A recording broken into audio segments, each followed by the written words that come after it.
کی بات نہیں ہے، لیکن بہرحال کیونکہ حضرت غلط سے کی گئی تھی تو اس واسطے صحابہ کرام میں وہ تعبیر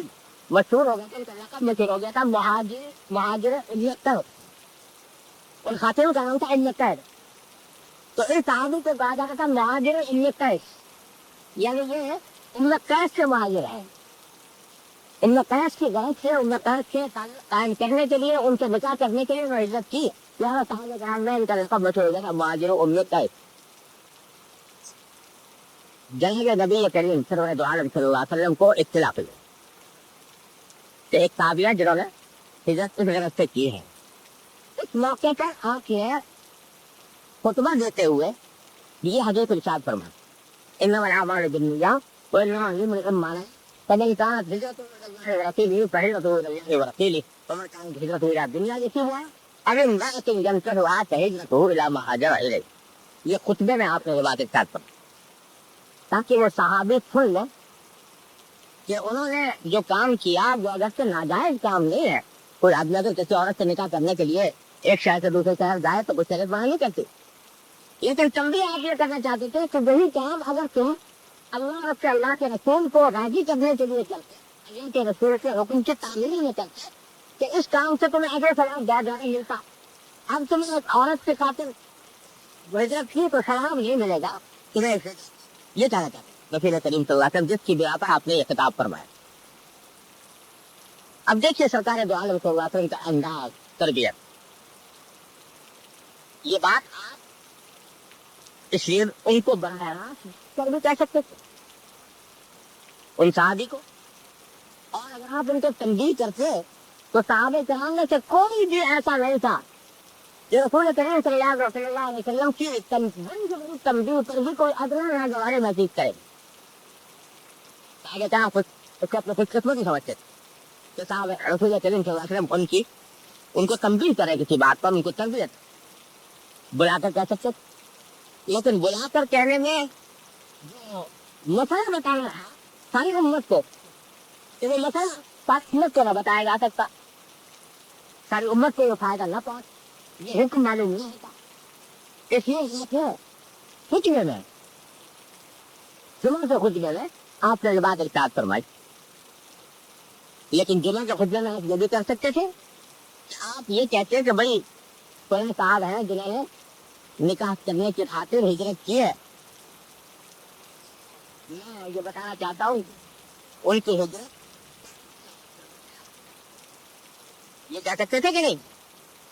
لیکن سرکار دو عالم صلی اللہ علیہ وسلم یہ بھی سکھاتے ہیں کہ اگر کسی شخص کو مجمع میں تنظیم کرنی ہو تو اس مجمع میں اس کو رسم نہیں کیا جائے، اب اگر مجمع کے اندر سے کہا جاتا نام لے کے نام لے کر کہا جاتا کہ بھائی تم نے اس آگے کام کیا اس کو تمہیں ثواب نہیں ملے گا، تو وہ بیچارے مجمع کے اندر شرمندہ ہوتے، ندامت ہوتی، رسوائی ہوتی، تو سرکار دو عالم صلی اللہ علیہ وسلم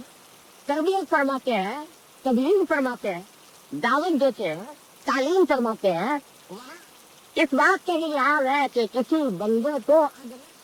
رسوائی نصیب نہ ہو، اس واسطے آپ نے صراحتاً نام لے کر یہ بات نہیں کہی، نام لیے تھے بغیر نام لیے کہتے تھے کہ بھائی عورت ایسا فیصلہ کرے عورت سے شادی کرنے کے لیے جائز تو ہے مگر ثواب نہیں ملے گا، یہ کہتے تھے، لیکن اگر صرف یہ بات فرماتے تو صحابہ کرام تو جانتے تھے کہ کس کی طرف اشارہ ہے، کے باوجود وہ صاحب متعین ہو جاتے اور متعین ہونے کے نتیجے میں ان کو شرمندگی کا احساس ہوتا۔ سرکار دو عالم صلی اللہ علیہ وسلم نے یہ انداز اختیار فرمایا کہ پہلے ایک عام اسی میں بیان فرمایا، ایک شخص کی طرف اشارہ ایسا نہ ہو کہ جس سے یہ تعین طور پر ان کی رسوائی ہو، لہٰذا اسی میں بیان فرما دیا کہ تمام اعمال کا دار و مدار نیتوں پر ہے، ہر شخص کو وہی ملے گا اس کی نیت، اور جو اللہ سے ملے گا اللہ سے ملے ہوگی، پھر اگر صرف یہ کہتے ہیں کہ اگر عورت کے لیے کرے گا تو اس کی ہجرت عورت کی طرف ہوگی، اگر تربیت تب بھی جائے تو اور بھی اس طرف چلے جاتا، لیکن کام فرمایا جو ہجرت کرے گا کسی دنیا کے کام کے لیے دنیا کے منفعت حاصل کرنے کے لیے، پھر بیچ میں ایک لوگ کہہ دیا کہ دنیا حاصل کرنے کی یا کسی عورت سے نکاح کرنے کے لیے کرے گا، تو بس جس طرح بھی لگتی ہونا چاہیے سمجھی جائے کہ مقصود میں ان صاحب سے تنبیہ بھی ہو گئی، رسوائی بھی نہ ہوئی، ایک عظیم اصول میں بیان فرما دیا پوری امت کے لیے کہ تمام اعمال کا دار و مدار انسان کی نیت پر۔ اس طرح سرکار دو عالم صلی اللہ علیہ وسلم نے یہ تنبیہ بھی فرمائی اور اس بات کی بھی تعلیم دے دی کہ اگر کسی شخص کو، کسی اپنے مسلمان بھائی کو کسی بات پر تنبیہ کرنی ہو تو اس بات کا خیال رکھو کہ اس کی رسوائی نہ ہو۔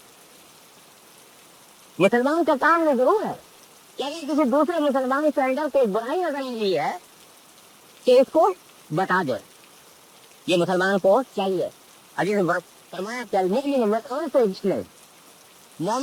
مومن کا آئینہ ہے۔ جیسے آئینہ میں دیکھ کر آدمی کو اپنی شکل پر اگر کوئی داغ لگا ہوا ہے تو نظر آ جاتا ہے، اسی طرح ایک مومن کو دوسرے مومن سے ملنے کے بعد اگر اس کے ہاتھ اندر کے عیب ہے، کوئی عمل کرنے کا کرا دیا تو انہیں بھیجا نہیں چاہیے، بتائے ضرور، لیکن اس طرح بتائے جس سے رسوائی نہ ہو، تو دوسرے کی وہ شرمندگی محسوس نہ کرے، رسوائی محسوس نہ، اپنے سور کی محسوس نہ کرے، محبت اور پیار سے تنہائی میں سمجھا دیں۔ ہمارے حضرت والا حضرت محمد صلی اللہ تعالیٰ علیہ وسلم نے بڑی پیاری بات فرمائی کہ جناب رسول اللہ صلی اللہ علیہ وسلم نے فرمایا کہ مومن مومن کا آئینہ ہوتا ہے، تو آئینے سے تشبیہ دے کر سرکار دو عالم صلی اللہ علیہ وسلم نے بتا دیا کہ آئینے کو دیکھو، آئینے کے سامنے جا کے جب کھڑے ہوگے آئینہ تمہیں بتائے گا کہ تمہارے ساتھ جو جا کے سامنے کھڑا ہو اس کی بتائے گا کہ تمہارے چہروں پر یہ داغ ہے، تمہارے ناک پر یہ اور آنکھ پر یہ ہے۔ جو آدمی اس چہرے کے آئینے کے سامنے ہے اس کو نہیں دیکھ سکتا ہے کہ اس میں چہرے کا داغ ہو، وہ صرف اسی کو بتایا گا جو سامنے کا۔ تو مومن کا کام بھی ہے تو جب کسی میں عیب دیکھے، کسی میں کوئی نقص دیکھے تو اس آدمی کے تنہائی میں محبت سے، شفقت سے، پیار سے، نیکی سے، ہر خواہی سے سمجھا دے۔ یہ نہیں کہ اس کی آج دوسرے کے سامنے گاتا پھرے اور اس سے رسوا کرتا پھرے۔ سرکار دو عالم صلی اللہ علیہ وسلم اس حدیث کے ذریعے یہ تعلیم بھی دے رہے۔ یہ تو ایک ضروری بات تھی جو آ گئی حدیث میں، جو اصول بیان فرمایا گیا تمام اعمال کا دار و مدار نیت پر، جس نیت سے جو کام کیا جائے گا ویسا ہی اس کا نتیجہ برابر ہے۔ اس کا پہلی بات تو یہ سمجھ لیجیے کہ بعض لوگ اس حدیث کو بڑے غلط معنی میں استعمال کرتے ہیں، یعنی جب ان کو کوئی شریعت کا حکم بتایا جائے کہ بھائی نماز جو ہے وہ اس طرح پڑھنی چاہیے، اس طرح پڑھنے غلط ہے، حج اس طرح کرنا چاہیے، زکوٰۃ اس طرح کرنی چاہیے، شریعت کے احکام بتائے جائیں، فلاں کام جائز ہے، فلاں ناجائز ہے، بتا آپ لوگ گھر سے یہ حدیث پڑھ دیتے ہیں، کہتے ہیں ہماری نیت ہوتی جب میں ٹھیک ہے تو دیکھ اگر کسی کو بتاؤ کہ بھائی نماز پڑھنے کا صحیح طریقہ یہ ہوتا ہے